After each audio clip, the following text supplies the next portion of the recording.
want to thank everybody for joining this evening. This is our first Zoom call of 2023. Very excited. We have a brand spanking new PowerPoint presentation. So for those of you that have dialed in before, if you're not recognizing the deck, it's because we got a new one and it's quite fancy. I rather like it. We are 20 days into January and we really hit the ground running pretty hard. This is our 5th event of the month. This is a continuation of the work that we have been doing for the last 6 months, which is to firm commitment to the community that we're going to do an event every week. Sometimes we will do more than one event a week. And we'll talk a little bit more at the end about how to get signed up for the remaining events for January. And we will hopefully have events up for February in the near future. Quick shout out for people who aren't following us on social media. We have recently done our second, what we call our call to action events. That is where we have a small number of volunteers who go out to a public place and do one-on-one outreach. So Evan Olson, who unfortunately wasn't able to make the call this evening, he went out again with a few volunteers to Arizona Mills Mall last Saturday, and spent a couple hours out there, talked to a few hundred people. I think we got half a dozen new signups out of it. So this is an effective way to engage with the community. If any of you think that skill set is something that you have and would like to get involved, reach out and we'll help get you set up for that. But these are various photos of the events that we have going on, and again, many more to come. Speaking of, go ahead. Was there a question? Okay.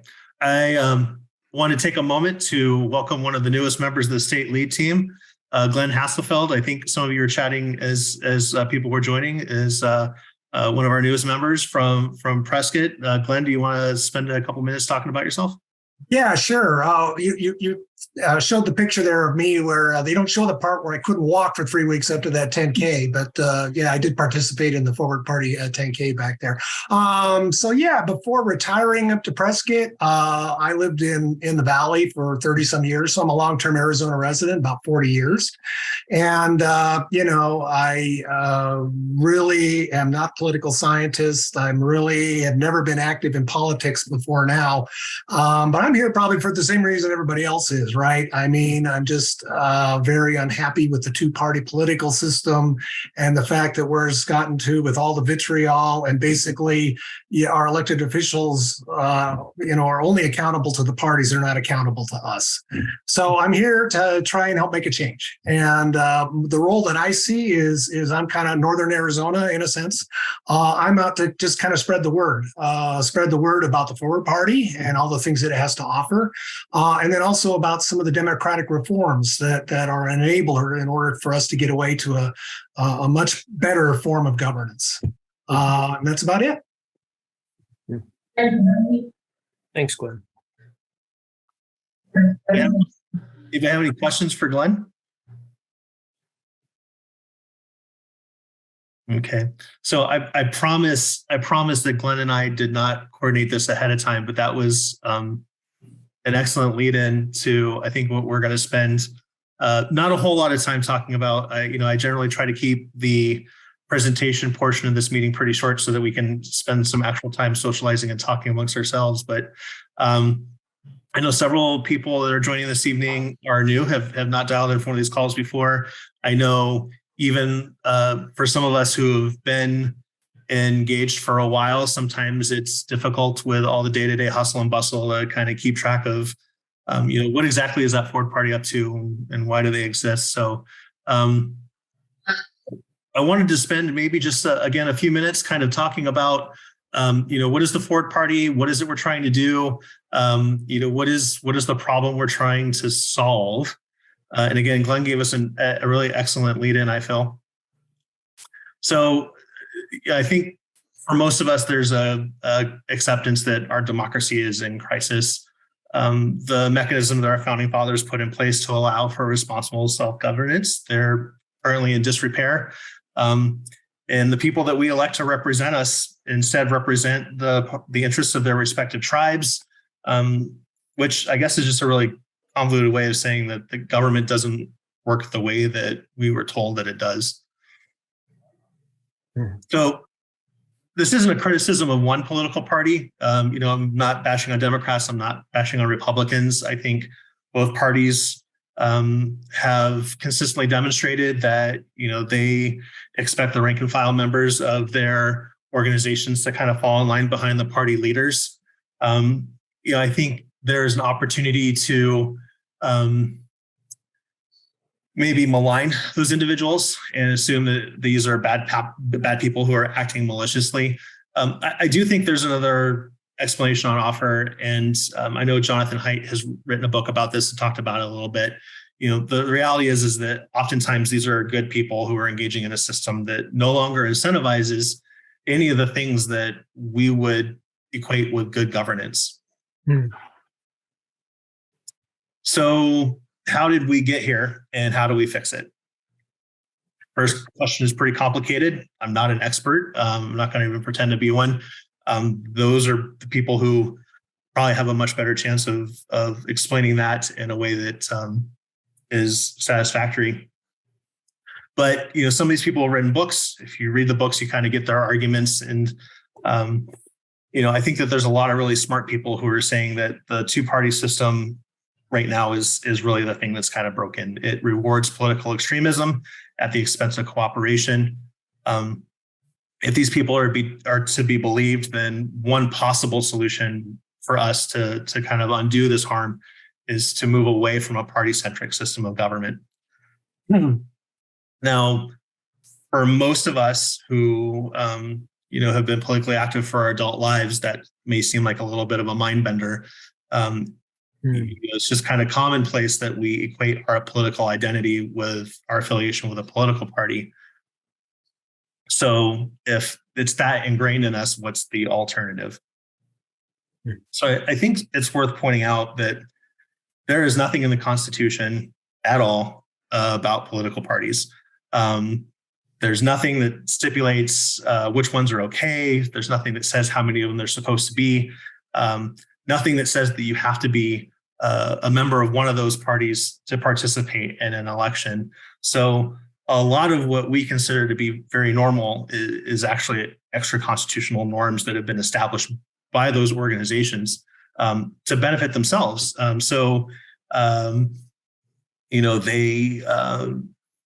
kind of integrate themselves at a state level. They introduce legislation, which gets adopted by secretaries of state, which then in turn says things like in the state of Arizona, you can only request, certain types of ballots during the primary rather than giving everybody the same one. So I think another thing that's interesting, if you dig into the history of this, is that our founding fathers, to be put the best shoe on it, were skeptical of political parties. This is something they almost categorically rallied against.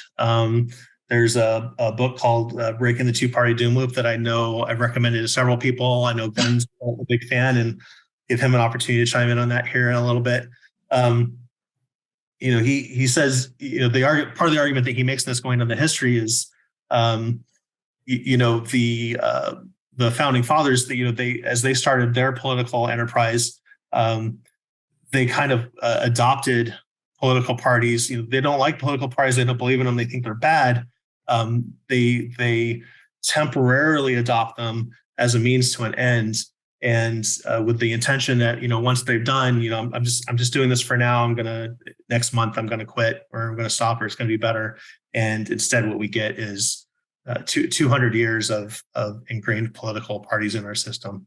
So all that to say, very convoluted way of getting around to say, I think the original intention is that we were going to have a very simple process for electing candidates, and that was people were going to run and we were going to vote for them, and there was not any intention to be political parties that got in the way of that. So again, this whole thing where we divide ourselves into political teams or political tribes, that was never the intention. So kind of a roundabout way gets us back to the original question, okay, what is the Ford Party? What are we doing? Why are we here? think the argument is that in order to save our democracy, we have to break that two-party doom loop and really recreate that representative form of government that we were told we have. In order to do that, we have to engage every American who recognizes that something isn't right and ask them to join together to take back some of that power from the parties. So there might seem to be something of a bit of contradiction there. So in order to get away from these parties, you're asking us to join this other party.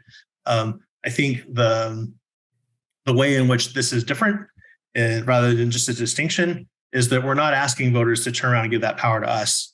We're asking them to take it back from the parties and then use the Forward Party as a mechanism or a framework to enable voters to fight back against this system. Just trying to think this afternoon of a good analogy that might represent that. I don't know that I came up with anything good. I think the best I came up with is, I don't remember which Marvel movie it was, but there was one where the Iron Man had to fight the Hulk. And how he did that is he called down a bigger suit of armor. And he used that to fight the Hulk. And I don't remember whether he won or not, but I kind of, in my mind, am picturing the Forward Party as that armor that's going to come around the voter and help them fight the Hulk. So I have one parting thought, and then I'm going to stop talking for a little bit and let you all have a turn. This is a quote that comes from Andrew Yang that is, I think, maybe like the driving reason why I got involved and why I'm doing this work. And the quote is, when you're young, you think the cavalry is coming. And then when you get older, you realize that you are the cavalry. So again, for those of us that recognize there's a problem, for those of us that are really hoping that something better comes along to kind of fix this, whatever that ends up being, it's going to be driven by us, and whether it's the Forward Party or something else. I'd like to just kind of throw out a general call to action that find some way to get involved. If it's with us, if it's through some political organization that you feel is doing something that you feel is helping to make things better. But I would just encourage everybody to get involved somehow, because this is the time. I don't see this getting better on its own. So I'm going to stop sharing my screen. I'm going to exit out of this guy. I'm going to stop share, and then I'm going to stop talking and let somebody else have a turn.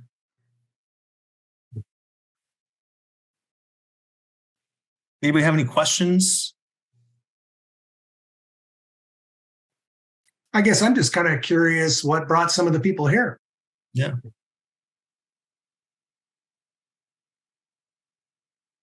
Well, I didn't like one party and went to the other, and I didn't like that party. And so this one here seems the middle of the road. And I think that actually there's probably 2/3 of the voters are middle of the road. But the only ones that hear anything the only thing we hear about are the extremes and the far ends. Mm-hmm. So I'm trying to figure out how we can bolster the candidates that are more moderate and give them some breathing room to run.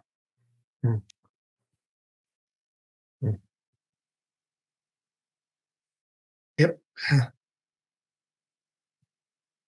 So, go ahead. Go for it. Oh, well, I was just going to say, yeah, you definitely see the problem with the two parties. I mean, once you get where there's no mutual tolerance anymore between the two parties, you're just locked in the situation. It's a death spiral, because they get more and more us versus them, pointing the finger at the other side. They will never come together. And so, when it's an election cycle, they're not telling you what they could do for you. They're telling you how bad the other side is, therefore you must vote for me. So yeah, the Forward Party, I think, is really a good fit in the middle. But I don't think it's just necessarily moderates. I mean, I certainly we're centrist, I guess you could say. But in my view, the fact, just our roots, I don't know if what your background is on the Forward Party at all, but it kind of came from different organizations that really encompass the full spectrum of former Republicans and former Democrats, and that's one of the beauties of it is that the party allows different viewpoints, but under the constraints of when you're under the Forward Party, you sign up for the fact that you're going to treat other people with grace and tolerance. You're going to listen to their views, and you're making a commitment to work with each other. And so more than just saying it's just somebody in the middle, to me, it's more of a way of doing business. And that's one of the things that attracted me to the party. Anybody else on how they got here? I was just going to add to that. Hi, I'm Allie. What I liked about it was it's one of the few parties I found that are actually proposing solutions rather than just, it seems like the other parties always just had a reason why you have to do it this way because they're doing it that way. And it's almost like all of their positions were really just against the other side. And it didn't really feel like it was something that would propel us in a positive direction. And so like what Glenn was just saying, what I liked about the Forward Party was, hey, bring different opinions, bring some fresh ideas, let's hash them out and see what we can do to change things. And that last thing that you just shared, Chris, that quote from Andrew Yang, I am not one to get politically involved, but I kind of hit a point where I'm like, oh my gosh, this is just getting worse and it's getting worse and it's getting worse. And I guess unless we start doing something about it. And all of a sudden I felt like, okay, I guess it's time for me to start getting involved because it feels like the adults aren't showing up. And I guess at some point you realize you're an adult. You do. And so that's mostly why I'm here is because it's the first party that I feel like is actually proposing solutions that feel that they might work. Appreciate you sharing that. Glenn, you made the comment about, allowing different thoughts. I think, it's one of the things we tout as being one of our principles is that, we expect disagreement. We celebrate it because, too much groupthink is how we got here. So. Yeah. Excellent. Well, again, I don't want to put anybody on the spot, but I know some of you that are newer. Was there a specific question or questions that you were hoping to get addressed that didn't come up in that reboot?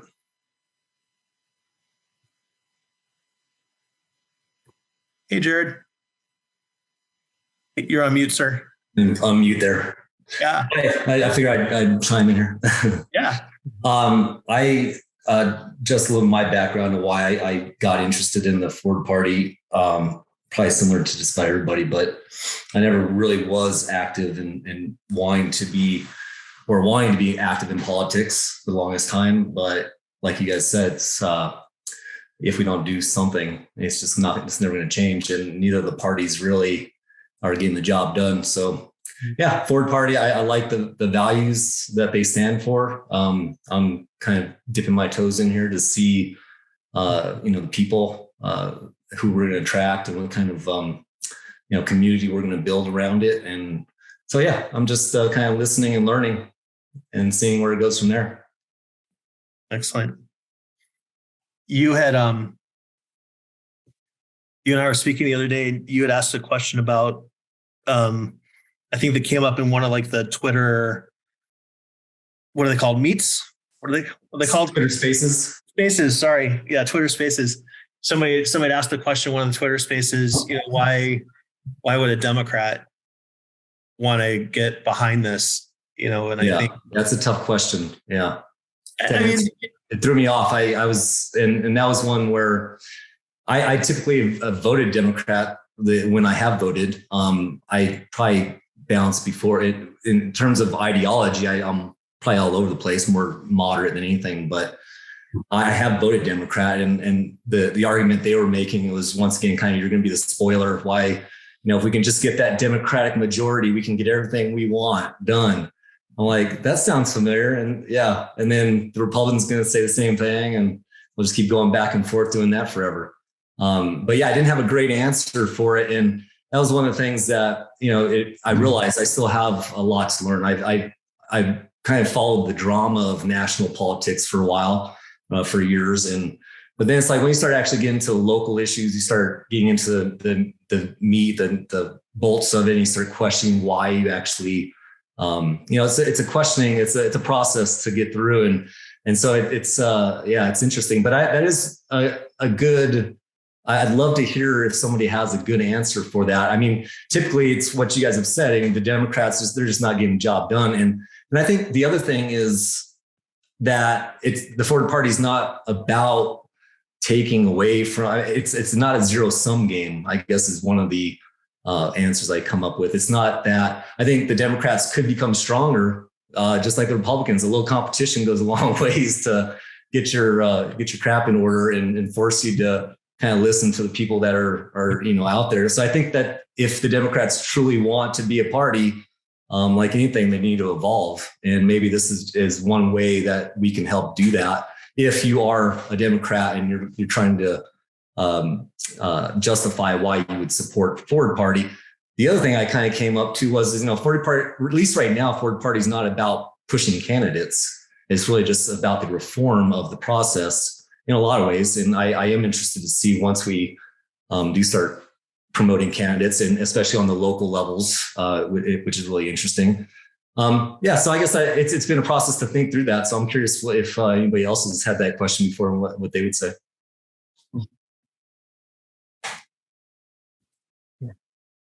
I'll say I've had that exact same question from the other end, though. Somebody was asking me, like, why would a conservative want to join that party? And I was like, it's hard when you don't think. It's hard to come up with responses to help someone when it's like trying to put your head in the mindset of what's important. But then you think at the end of the day, it's like, seems like everything that's important to both sides, it just comes out differently on either end. But I feel like those questions are kind of hard to answer when you're not coming from that like bimodal mindset. But anyway, like everybody might have a little bit of a different answer too, depending on who you're talking to. Yeah. So I just wanted to I've had the question from the other side and have been just as stumped. Mm-hmm.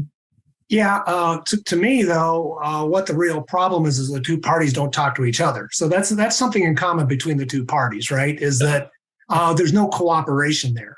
And you can think of a third party, the Forward Party, any other party is kind of a disruptor to that, right? And you don't have to have a lot of people elected to office under independent parties, but if you do, it kind of breaks the whole winner take all attitude because people realize, I can't get everything lined up and just pass it through. I have to work with the other side. And if you have somebody in the middle that is working together to solve problems, then, that disrupts the polarization of the two parties. So it helps everybody.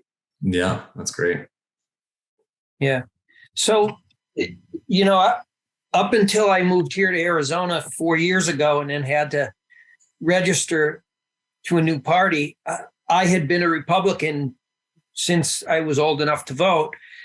But I've always been fiscally conservative, but socially responsible. And that there's always a need to balance those two things, and rather than as a disruptor, I'd rather think of us as a unifier because it's a positive spin on the whole thing rather than disrupting.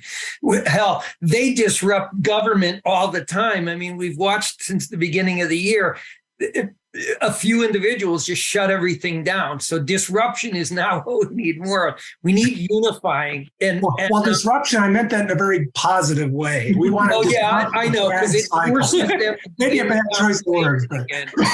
Yeah, if there was a third party and they had to form coalitions, it gets people talking. I've watched over the last 30 years where we've lost the moderates and the people who work across the aisle and talk that could get people moving again, because there's a lot of value on both sides in the things they believe. It's getting them to work together for the highest good as opposed to the self-serving of the parties that they've gone to and they're refusing to speak. Yeah, the Libra in me likes that answer. Let's find some balance. Let's talk to each other. And yeah. So, I think, if I may, part of, I think what speaks to both the question that Jared brought and that Ali kind of plugged into is, I think the first step in answering that question is just to acknowledge that by the nature of the question, we're trying to pick a side. We're trying to sort ourselves into teams. We're trying to think about who's the in group and who's the out group. And I think if you take a step back from that and stop thinking of individual voters as part of a party or voters that are supporting a party, think of them as voters who are trying to choose a candidate. I think it just kind of breaks the mindset just enough that you can start to sense into things like, I'm gonna pick on my son. He's not here to defend himself, so I'm gonna pick on my kid. So he really liked Bernie Sanders, he was all in for Bernie, and he was very upset that the Democratic the Democratic platform was not, as a party, was not supporting Bernie Sanders.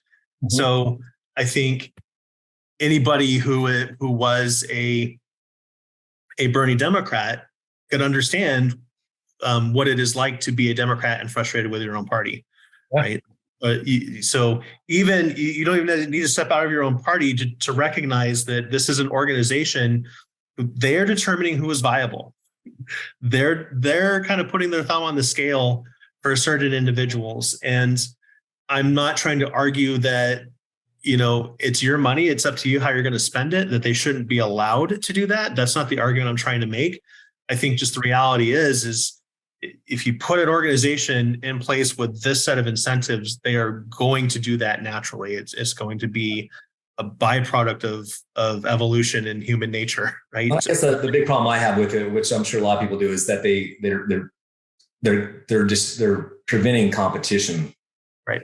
It's not, they don't represent even half the people, yet you can't have an idea unless you fit in one of those two boxes. So I think, and again, I might be giving myself too much credit here, but I think that answers both questions, right? You can take that to a libertarian. Well, I don't think you take a libertarian. You can take it to a conservative. You could take it to a Democrat, and you could say, think of a time where you were behind a certain candidate and your party decided for you that just that wasn't their turn, right? So you don't even need to leave your own voter registration card to be able to think about why what the Ford Party is proposing adds a lot of value. I think the other piece that's worth calling out, not that it's a direct answer to the question, but I think it's an important sidebar to it, is I think we've been very public about the fact that our primary focus is uncontested races. There are 500,000 elections every cycle where somebody runs in a race where there is nobody on the ballot on the other side of them. So, if you are, again, I'm not doing this to pick on any particular party. It's just the example that runs to mind. If you're a liberal that lives in Paul Gosar's county or legislative district, right? He runs unopposed for his primary, and he runs unopposed in the general, and he continues to raise money on his platform. And again, I'm not saying that he shouldn't be allowed to do that or he's a bad person for doing it. I'm just saying this is the system we have in place where we have individuals who are running against nobody. And you don't even need to be again, you don't even need to leave your own party to think about how what the Ford Party is proposing would benefit you. You stay a Democrat, but still vote for somebody, a candidate who's going to run against Paul Gosar, right? Mm-hmm. Yeah. So does that? I mean, I realize that's kind of tangential, but does that feel like you No, that's good. And having these discussions is great. And it takes time to work through all this. I think, not having competition period is just never a good thing.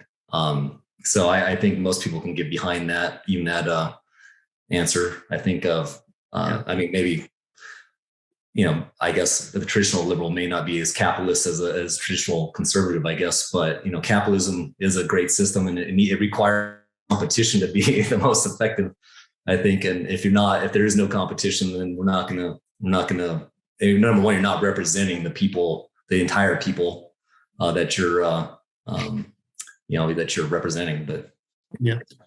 So, I throw a little, I got finished picking on Paul Gosar, so I'll throw a little meat. So Ronald Reagan, he had this line, I forget whether it was the 80 or the 84 election, but he made the comment, you might not be for me, but I am for you. We need politicians who are representing all their constituents, not just the 15 or 20% that are going to vote for them in a primary or, retweet their whatever they're tweeting on Twitter. They need to represent everybody in their district, not just the people whose views echo their own or vice versa. So. Or the more extreme people that have the loudest voices. Yeah. Well, there's a wider view of all of it too. I mean, it's not just representing your district, but if you represent your district at the expense of everyone else, it still breaks the system down. It's not effective government, which is part of what happens in Washington with everybody fighting strictly for their district. They sometimes lose sight of the fact that they're harming the rest of the country. And it's another form of breaking down. Yeah.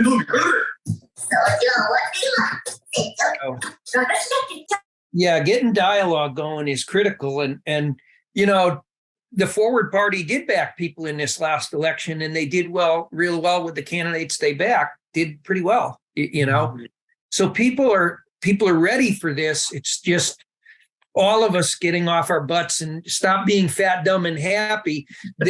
How unhappy we're getting is actually good because it'll inspire people to get back involved in our system so that it can function the way it was intended. No, I agree. Hopefully we can even speak to our friends and family about this stuff a little more, and maybe that's where it starts. And then hopefully, it's a tough conversation to even broach with a lot of people, anything political.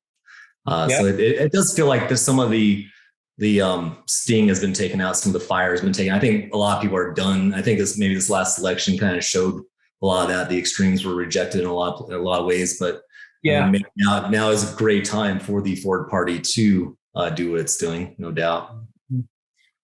No, and I think the important thing to keep in mind there too is, we're not trying to fight to get the door open long enough so we can squeeze in and slam it shut behind us. We really do need to have a multi-party democracy if it's going to thrive, and that means 4 or 5 or 6 parties, 4 or 5 or 6 viable parties. So, we are hoping that in the process of doing the work that we're doing, it will create space for 2 or 3 more, other organizations that are going to represent large chunks of the population, right? So, Larry had a question in chat. Where do we find the candidates we are backing? If you don't mind, I'm going to take that real quick, and then we can get back to it.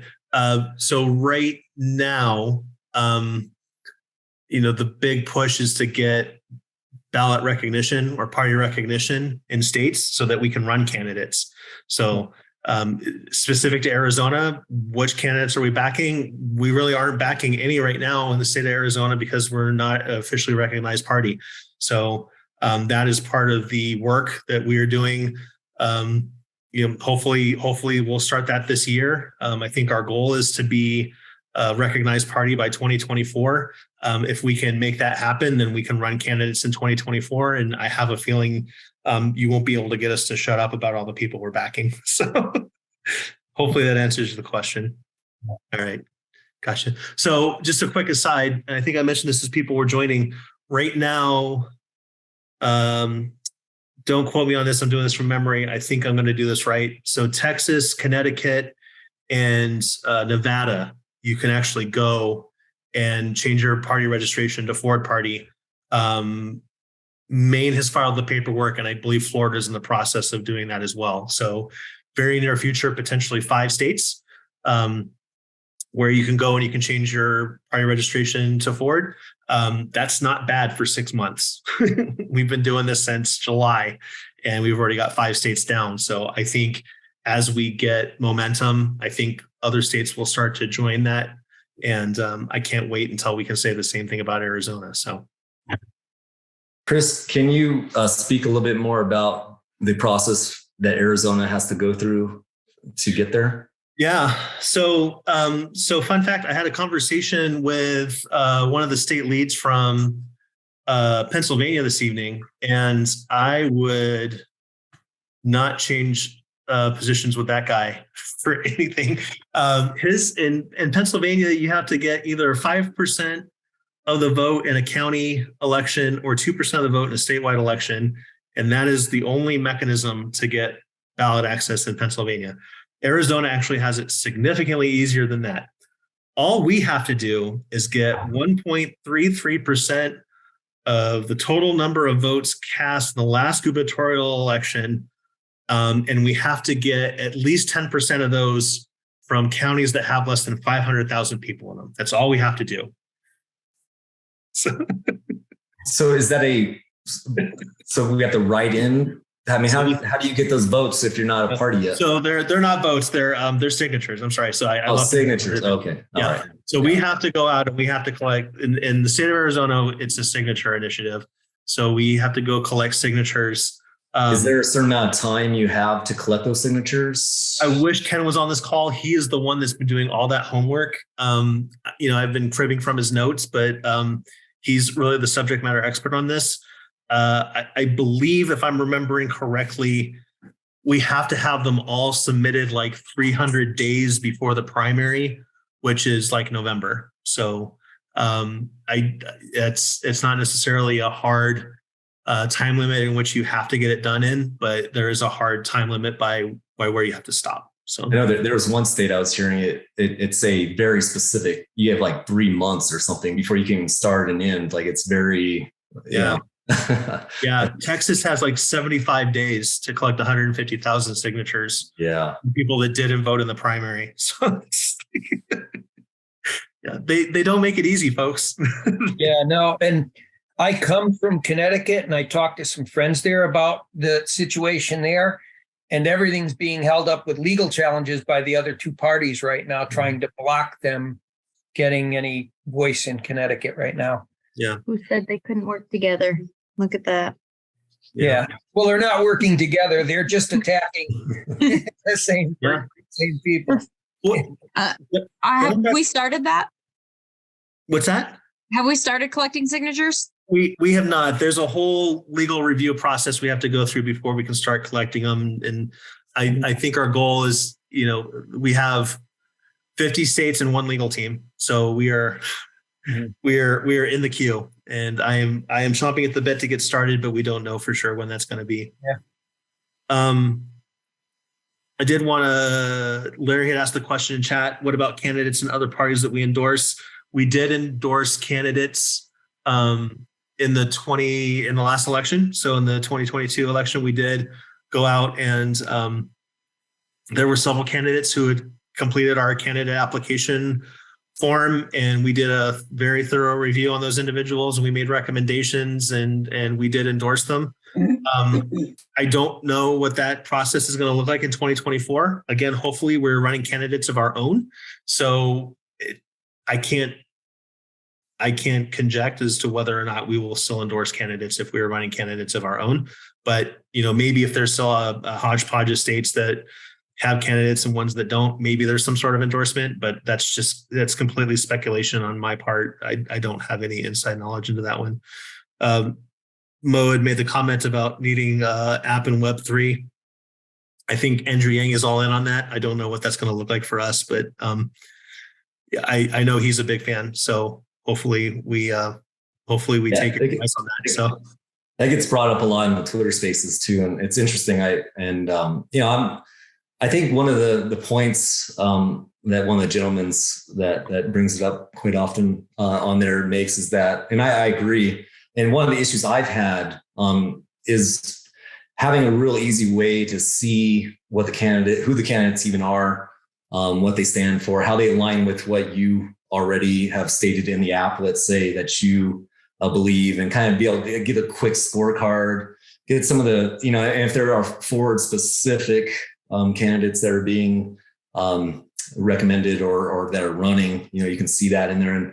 And then he makes a case too of a direct, more of a direct democracy type approach where we can, especially if it's going to be more of a decentralized movement, that we're trying to get a constant kind of feedback from the entire community. Something needs to happen around that. It'd be nice anyways. Yeah. Yeah. It'll be very interesting to see what the future holds on that. Again, just me, random dude with an opinion, I think that technology is not going to go away. So let's figure out how we can harness it so that it plays nicely. Very cool. What else you got? Anybody have any fun plans for the weekend, or is this it? Just the can't wait till Friday to get to the Zoom social. So check, this is what I'm doing tomorrow, which is, I guess that's the weekend. I forgot today was even Friday till earlier. I live out here in the boonies, as you know, Chris, but there's a canyon next to my house out in the middle of nowhere here, and the waters are raging.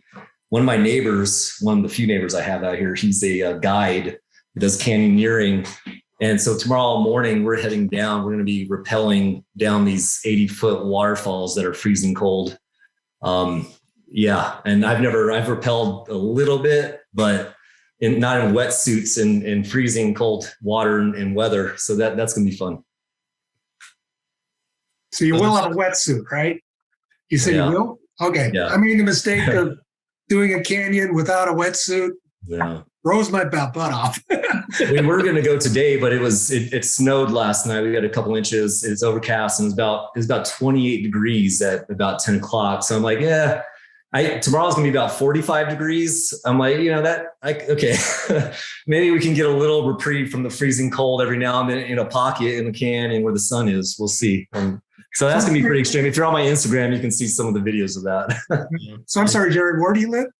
I live near Young, Arizona, out in the. Okay. My stepson lives up there. He's in Forest Lake. So I'm familiar with there. That is a remote area. Yeah, I've got maybe 10, 15 people that live within an hour of any direction of me out here. Wow. So I'm on Starlink. Thank you, Elon. Yeah. Nice. Mo, I see your comment in chat.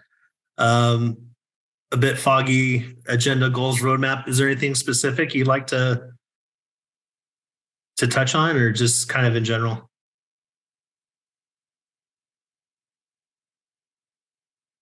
Okay. For example,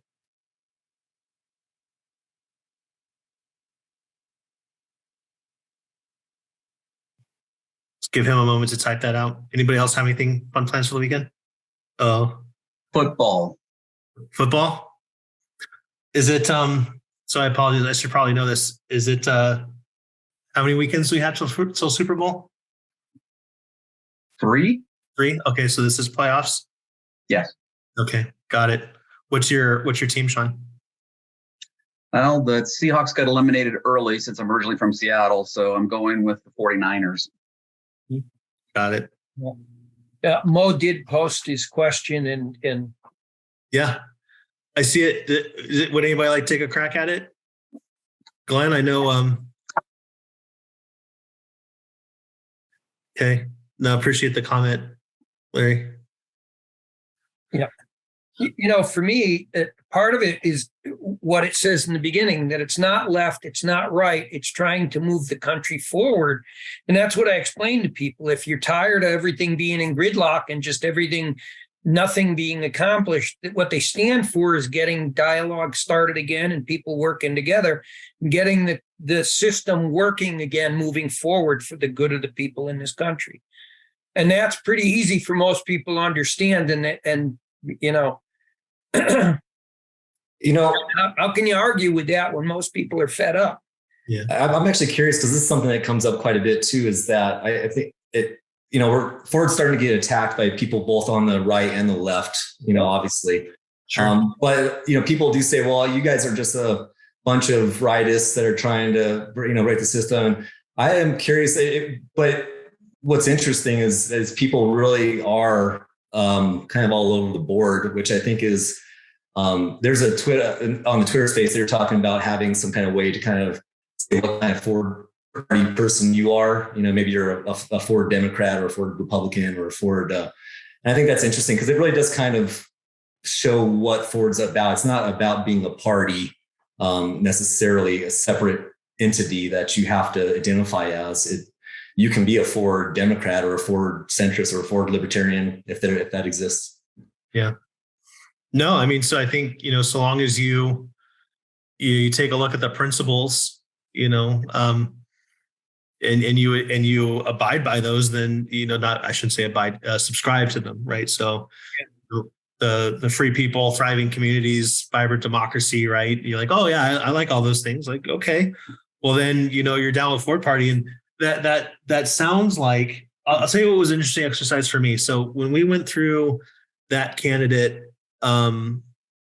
endorsement process in back in October, they kind of said, here are all the people in your state that have signed this, signed this form, have asked, to be considered. Can you kind of go through and do a deep dive on them and tell us like which ones kind of map up? And it was really interesting because you could actually take those three things that feel like at first glance they don't do a lot of heavy lifting, and you can actually clear like a lot of material with them. So this candidate has this certain position, and you're like, that very clearly does not align with free people. Okay, I'm moving on, right? Or this person, like, oh, this person has this particular stance on this topic. Okay, they do not align with vibrant democracies. So again, I think people they hear that and they go, those are really great verbs, but I don't know that it does anything until you actually try to go and use it to try to evaluate. You try to triangulate somebody based on those three things, and what you come out with is people who are hopefully good people who are actually trying to actually make a difference in their community. And I think that's kind of the brilliance of it is, we're not trying to lock people in on certain positions. We're not trying to say, if you don't believe this exact thing on this exact policy, you're not part of our group. We're saying, so long as you're just a genuine good human who's trying to make a difference in your community, we don't even necessarily care. I shouldn't say care, but we don't hold it against you. You don't support ranked choice voting, that's fine, but you're still trying to solve this problem. You're Ford candidate, I would recommend too, Mo or anybody else. I mean, kind of the process I'm going through is and Mo's right there. I mean, the information, and you have to seek it, whether it's on the website, which is great. Ali was talking about the work that they're doing there, and it's going to be greater soon, which is awesome.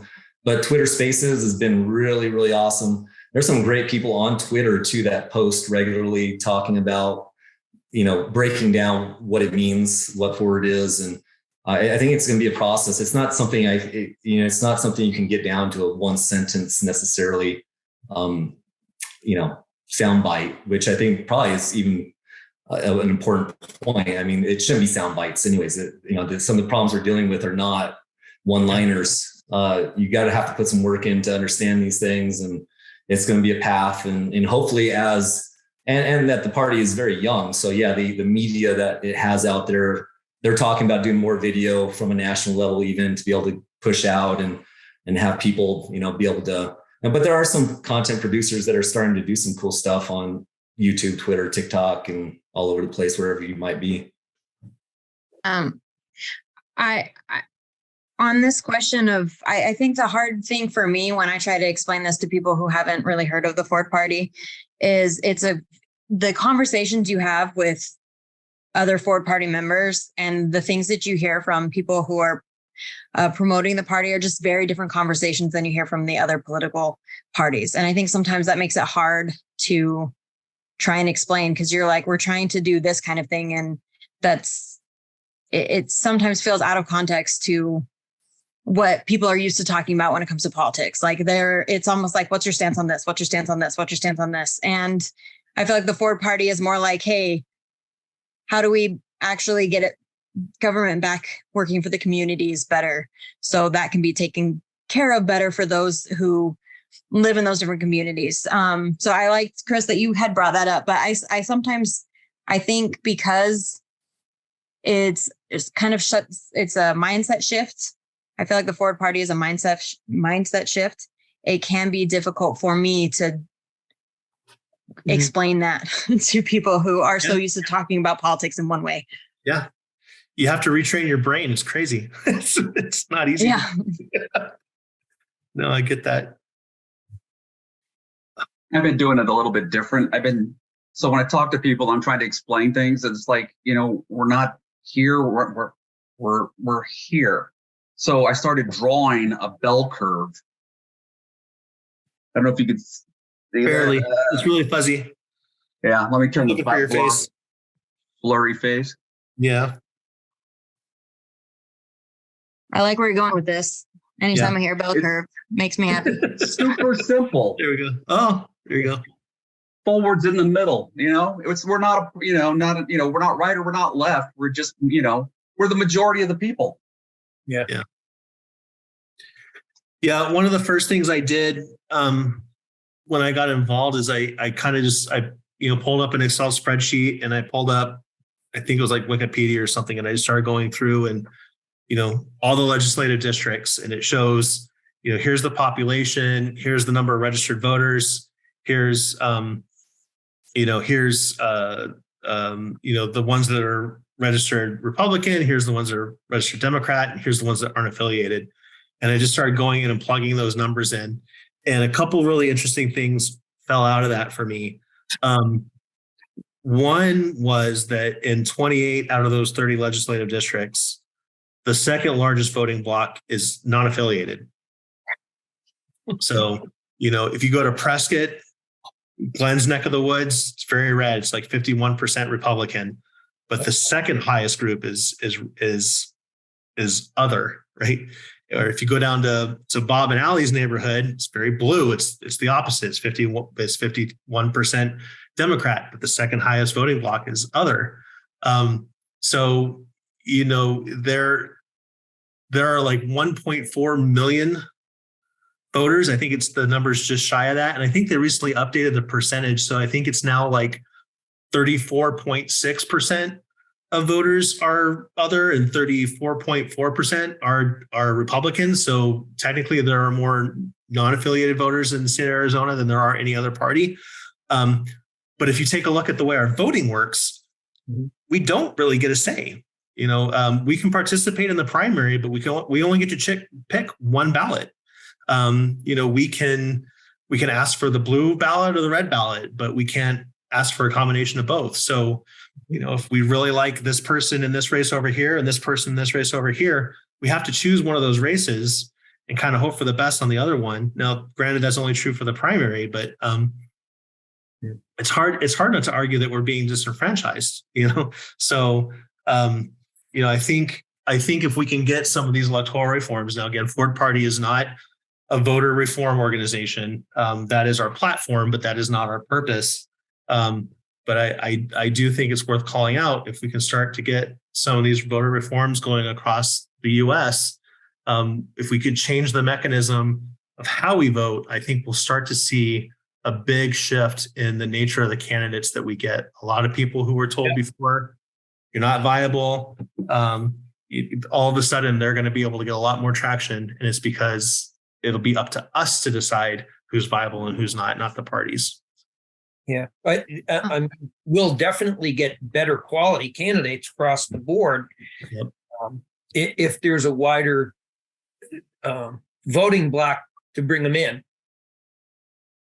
You know, I came from a state that still, if you're an independent, you get no primary vote. Yep.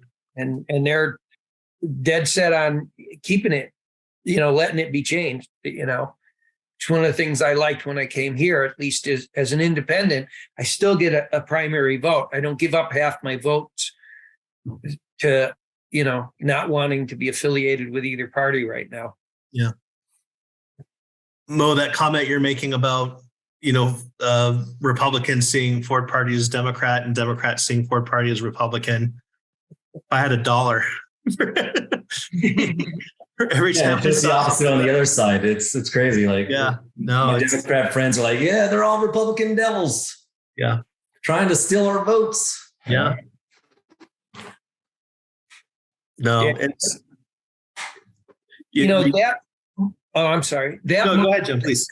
Is driven by the two-party system, always telling you if you vote for voting for a third-party candidate is to throw away your votes. We've been told that our whole lives, and it's not true. It's just a lie. It disenfranchises voters, making you think that if you voted your conscience, you're wasting a vote.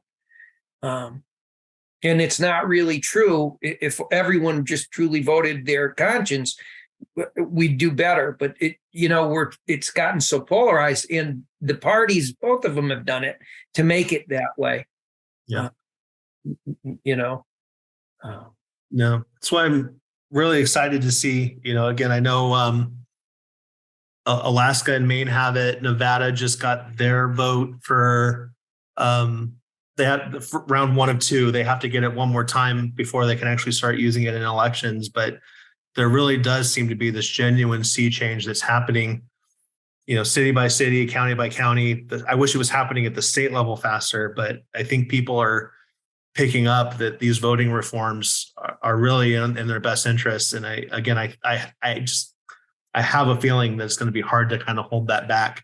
So I don't have any of the numbers in front of me, but I was seeing some of the things people were posting about voter satisfaction after the election where there was a ranked choice vote, or it was much higher. People really did feel, and I would feel that. I would love to be able to actually rank some candidates and not have to choose one or the other, sides. And it just seems like it'd just be a funner process in general.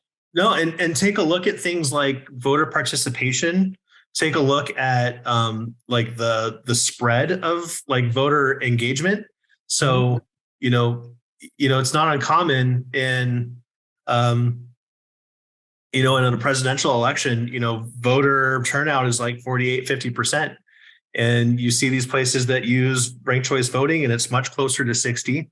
And, minorities do much better. Minority engagement is much higher. It's just, I don't want to say it cures cancer, but, it really, it's really hard to understate like all the ways in which it just really improves the, the satisfaction of the process as you're speaking to, Jared. So.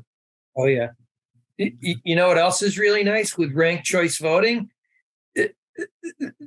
The results of the elections will be determined at the ballot boxes again, like they're supposed to be, and not in courtrooms where things get crazy and judges and things are appointing candidates, which is another way we're losing our democracy to that. And ranked choice voting would eliminate that because you'd get clear winners.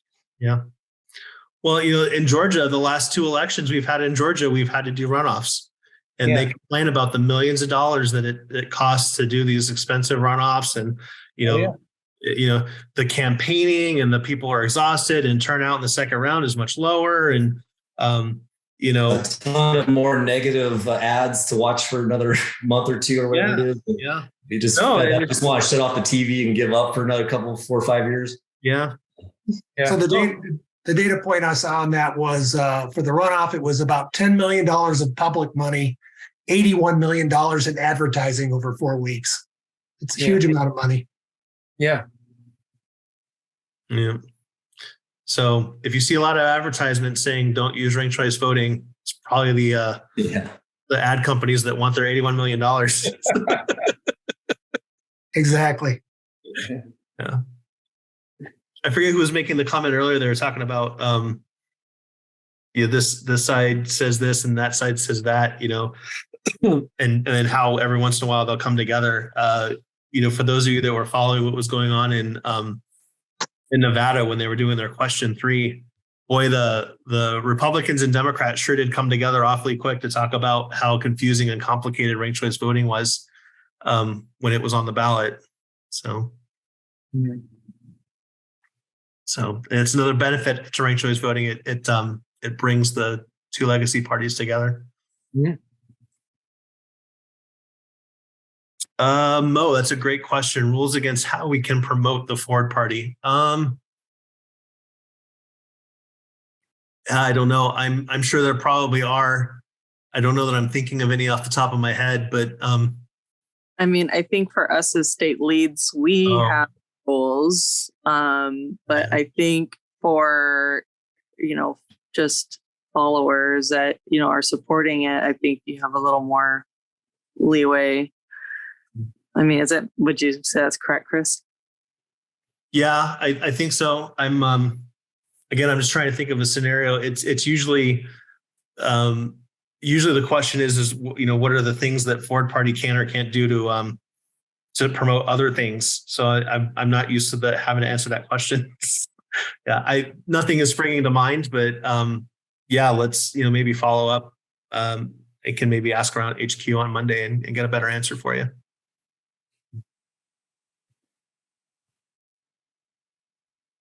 Well, this has been good discussion. What else we got?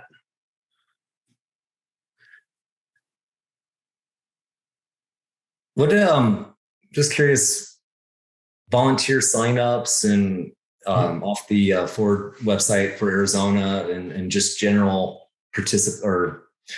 engagement that you've seen, and how's it going, and does it, we getting any momentum, or is it kind of dying off now the election's kind of over?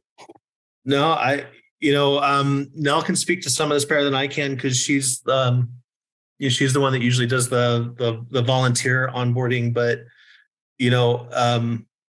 I kind of dropped this figure earlier in the call. I'll bring it up again. We've been doing this. The Ford Party, as it exists today, has only been around for about 6 months. And when Nell and I joined the team as volunteers, when we joined the team as volunteers, there was 1 state lead in Arizona, and we're now up to 7. I think we were volunteers number 3 and 4, and we now have over 60. I think, again, I don't know when this is going to happen. Our goal is to start this process this year.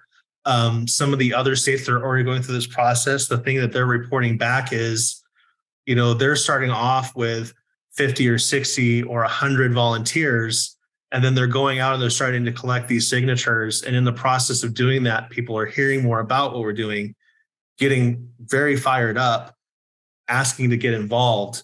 And so, we have some parts of the US where they're already going through this process, and they're saying, we started off with this very small number, and we didn't think we were going to have enough. And by the time we were done, we had like 500 volunteers.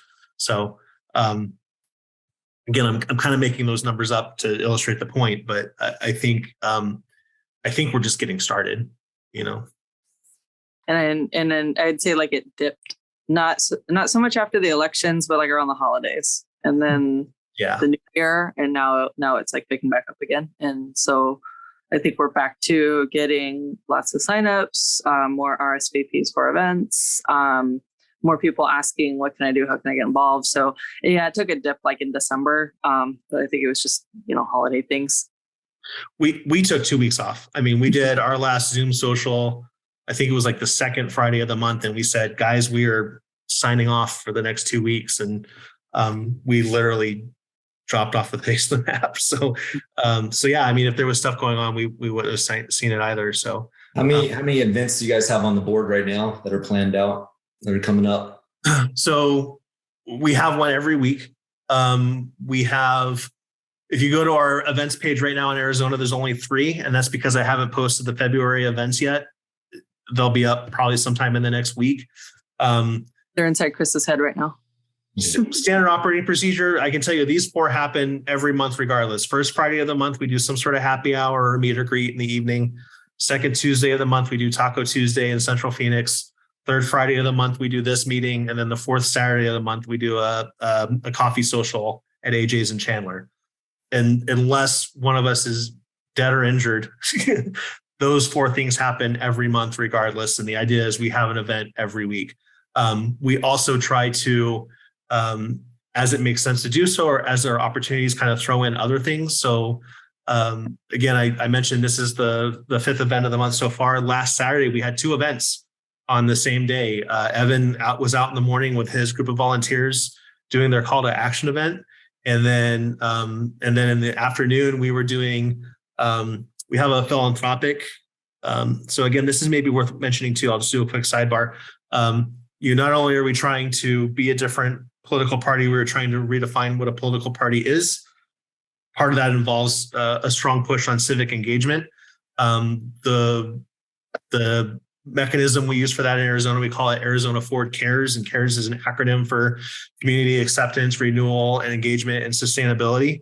And we try to do things like that Run for Ryan's House that had the great hero pick of Glenn at the beginning.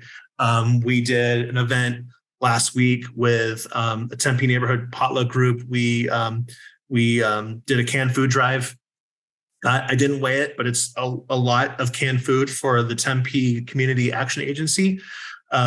We are constantly trying to find ways to change it up, to engage with the community, give back, and just, when was the last time you saw, Republicans or Democrats or any other party? So we're really legit leaning into this civic engagement thing. So all that to say, we had an event. We had 2 events last Saturday. One of them was a community outreach. The other one was a CARES event where we did this food drive.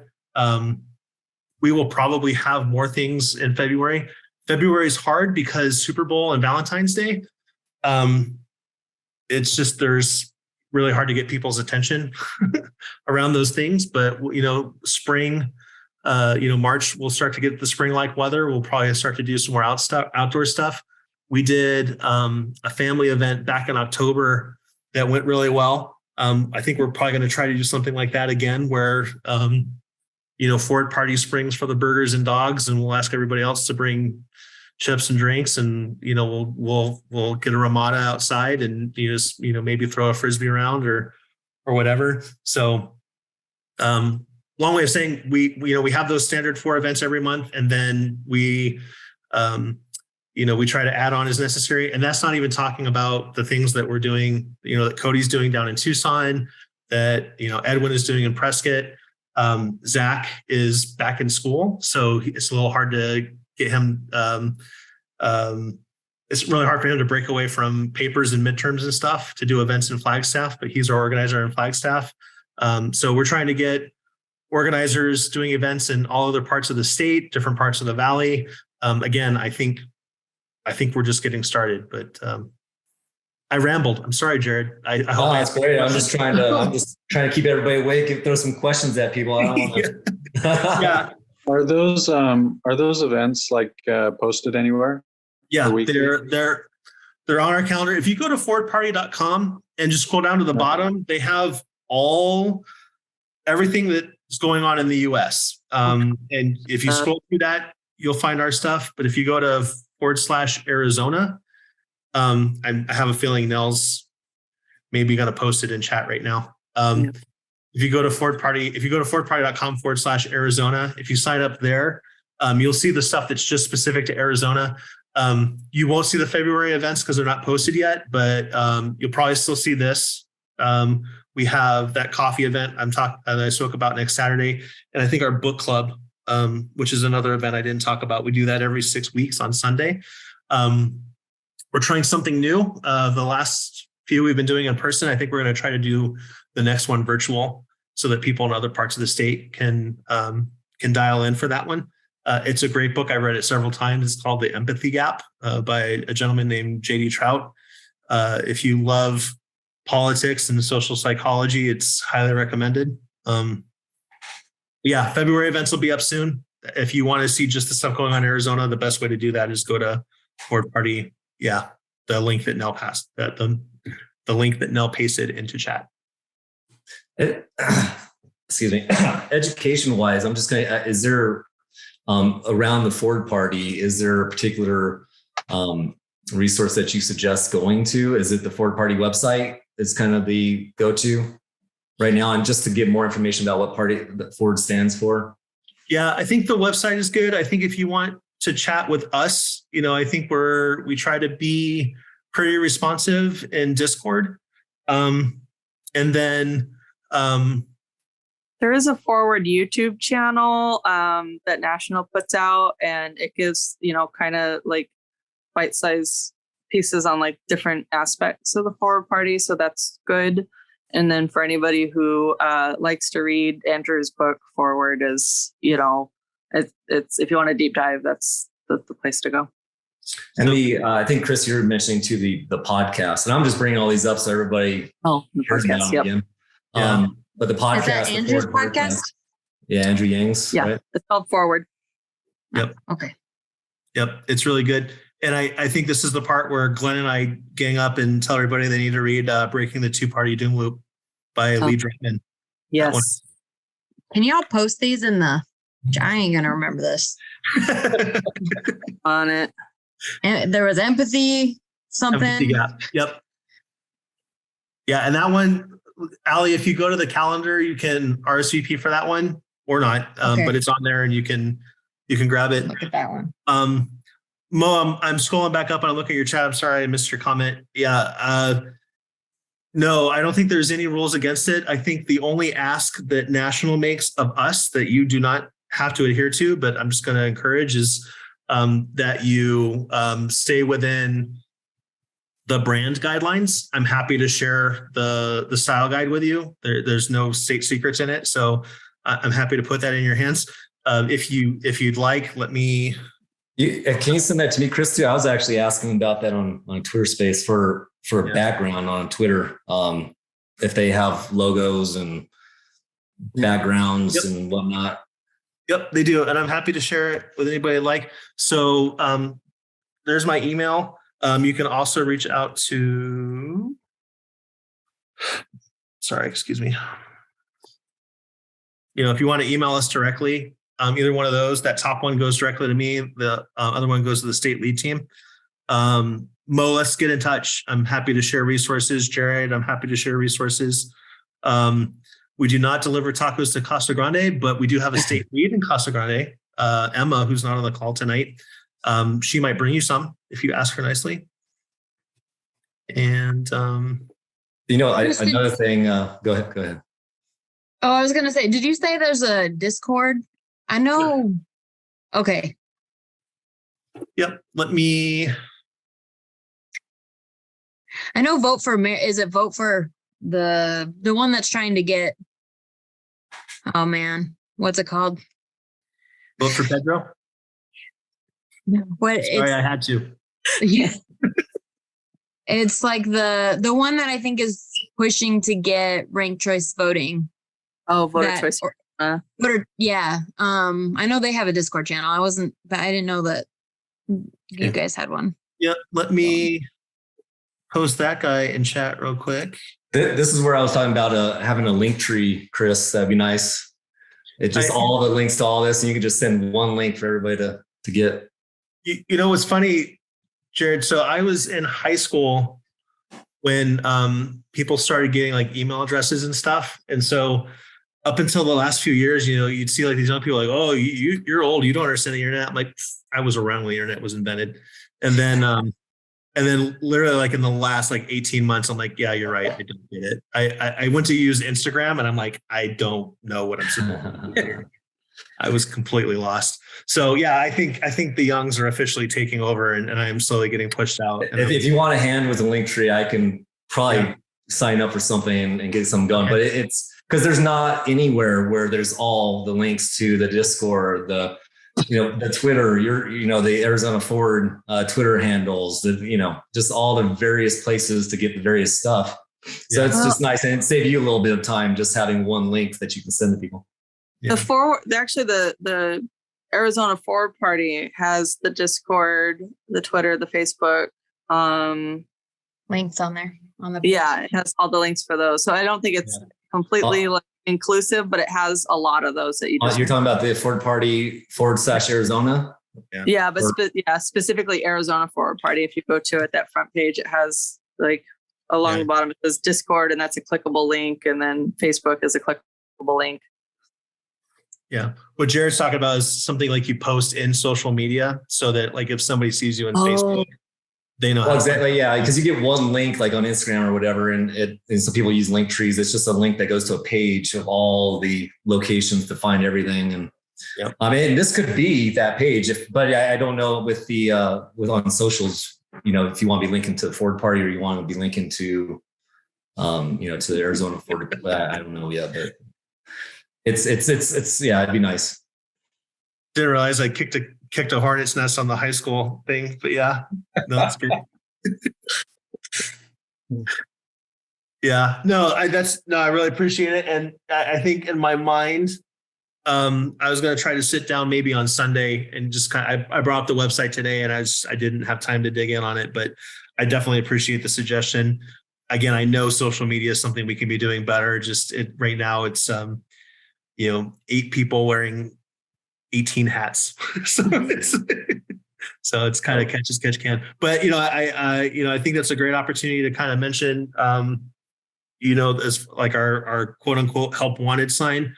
We're continuing to look for people who are willing to potentially run events in other parts of the state or other parts of the valley. That is, training, on the job training is included on that. Unfortunately, it's not a paid position. This is all volunteer work. And I do want to mention we are continuing to look for a state lead who is bilingual. We really want to start engaging in outreach in the Latin community. I don't feel comfortable proceeding with that until we have somebody on the team who can speak Spanish. So if anybody knows anybody who might be interested, please send them our way. Would love to have a conversation with them. Mm-hmm.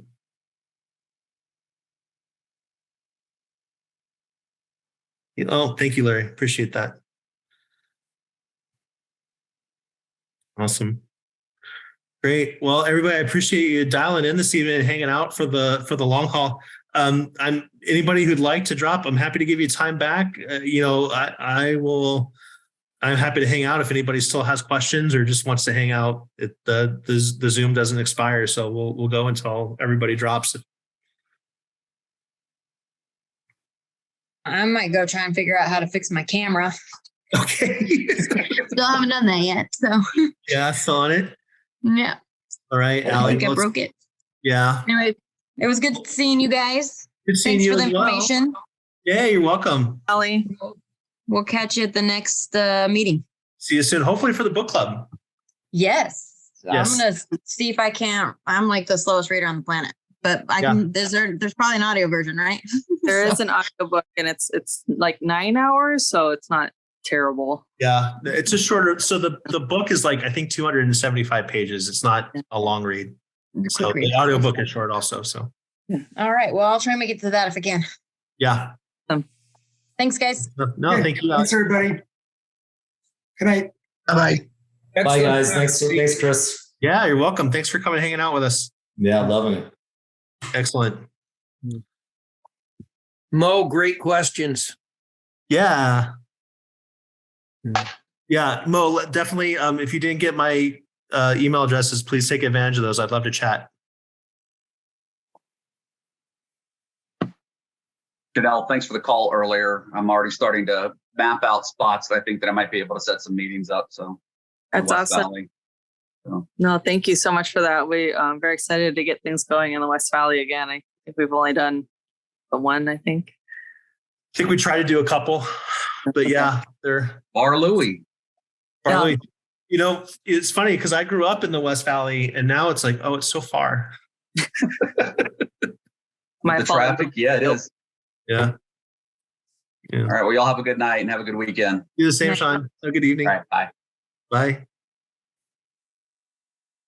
So I'm kind of curious. the main reason that I jumped on was I wanted to kind of gauge interest in something called the Consilience Project. Okay. I don't know if you've heard of it or. I don't really have. It's a think tank that was started by some of the same people that were in the social dilemma. Okay. A lot of people have watched it. I don't know if you have. Yep. Yeah. So the Consilience Project is really like the problems that were outlined in the documentary. The Consilience Project is them sitting down and saying, okay, what does the solution look like? What are the concrete steps? Mm-hmm. And really trying to get momentum behind solutions.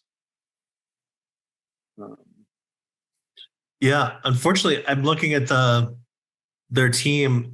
I have to admit, I don't know that I'm familiar with any of these names, but it looks like they got a very legit team. Hey there, guys. It's Mo. Hey, Mo. Hey. Sorry, I wasn't able to talk. My wife and I, she's Japanese, so we always watch anime on these nights. So I had to finish watching that episode. Sorry about that. No, it's okay. No, you're good. Yeah. So just I'm really. Go ahead. Go ahead. I'm sorry. No, I'm really all for the Forward Party. I always talk about it. I stress about this, and I actually wanted to vote for Andrew Yang when he was running. I was rooting for him. I had the shirt. I have his shirt. I have his hat. Everything. I'm all for it, and I see a lot of change with the Forward Party if we can really get this up and going. But I think that just like Democrats and Republicans, how they always, stress how great their party is. We're not doing that. And there, I don't see anyone wearing a shirt. I would like to have a billboard on my car if that's even possible. And I know you told me to email you about that, and I did. Yeah. Hope you give me some more information about that. But I really want to. I want to be a walking billboard for the Forward Party. Okay. I love it. Yeah. No, I mean, we have hats, we have shirts. Yeah. Chris is wearing one right now. Yeah. So I kind of, it's funny. I think I have one for every day of the week now. They're all different, but yeah, no. So it's definitely possible. But yeah, no, let me get you the style guide and we can connect on other things. I just want to stress that even though I represent the Forward Party, I feel like there are no pointers, like what we stand for, what the agenda is, what is the roadmap, like none of that is there for me to show anyone like what is the true aim of the Forward Party. And I just I know what it is, but I can never explain it. And if I, in my car, I have the Forward Party, but I don't really have anything that shows what the Forward Party stands for and what is the motive, what is the agenda. I don't have any of that. So that's something that's why I said it feels kind of empty. Mm-hmm.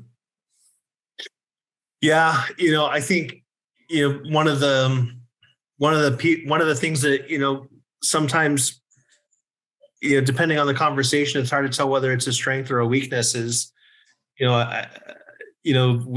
had this stance where we're saying, we're not going to have specific platform policies on hot topic items that are handed down from HQ. We're going to have local groups that are trying to solve local issues. So, state of Arizona, we're gonna definitely be prioritizing conversations around water, and home prices and homelessness and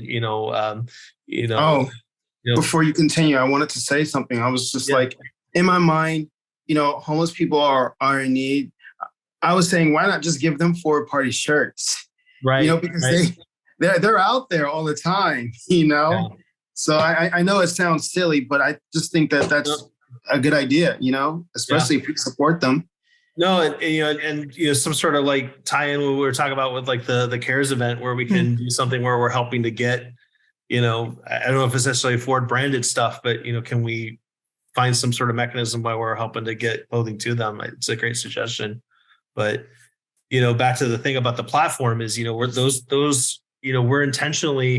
we're very intentionally saying we're not going to dictate these things from the top down. We're going to say the local organizations are going to tell us what the priorities are, and we're going to count on them to operate within that shared framework of values to find a stance that makes sense, and then we're going to support them. So it really is nice to say, like, hey, so in Arizona we have this issue, and a bunch of us have gotten together, and we feel like this should be the stance, and we're not going to have some higher part of the organization come in and say, well, you can't feel that way, or that isn't the official party stance. So that flexibility to people who are very much locked in the mindset of a political party is something that gives me my marching orders, and I don't put it that way to denigrate them in any way, but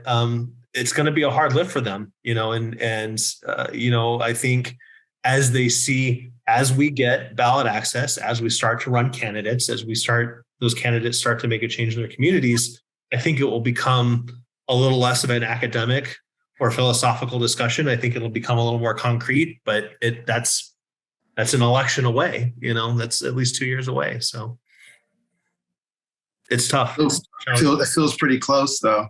Yeah. It'll be here before we know it. Yeah. No, I appreciate the sidebar. Justin, I still do have that website up. Was there, were you just hoping to bring that to our attention, or was there more to the Consilience team that you wanted to talk about? Yeah,